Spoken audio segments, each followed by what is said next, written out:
An Abuja-based human rights lawyer, Barrister Christopher Chidera, has responded to publication allegedly made by Thecable.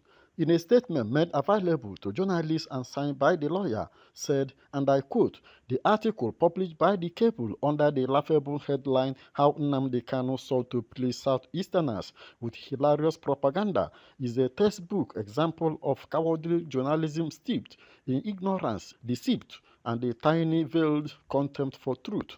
It is what happens when a failed pen meets a solid soul, when the British Council's intellectual errand boys pick up their master's whip and lash out at the only man bold enough to tell the truth in a nation built on lies." Let us begin with the name Thecable. For those familiar with Igbo cultural logic, this pseudonym is a dead giveaway. This is not an Igbo voice. This is not someone with blood ties to the land of the rising sun. It is either an outsider desperately trying to sound native, or worse, an Eflefu, one of those tragic Igbos who abandoned their heritage for crumbs at the table of their slave masters. Either way, the piece fails from the first sentence. A fraud with a fake name cannot speak on Igbo realities.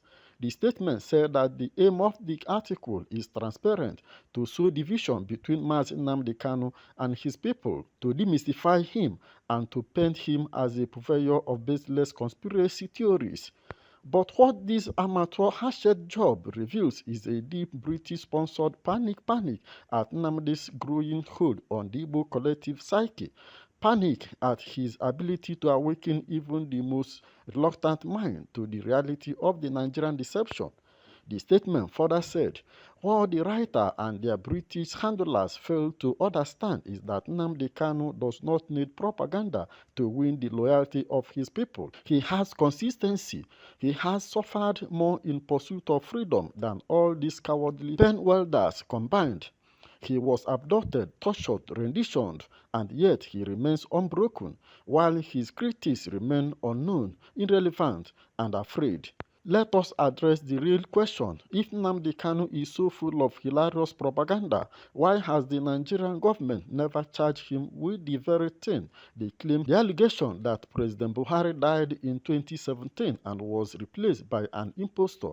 Why did Abubakar Malami-San, the then AGF, charge him for calling Buhari names, yet omit the most sensational claim that Buhari was a Sudanese double? To the Eflefu Igbos who share this garbage, understand that you are dancing on the graves of your ancestors. Your silence and collaboration are part of why Igbo land remains militarized, our youth massacred, and our freedom denied. Kanu is not the enemy. Your cowardice is, the statement noted. And to Thecable, you have now confirmed your place in the long history of media houses that chose comfort over courage, paychecks over principles, and silence over truth. When history is written, you will not be remembered as journalists, but as jesters in the court of tyrants.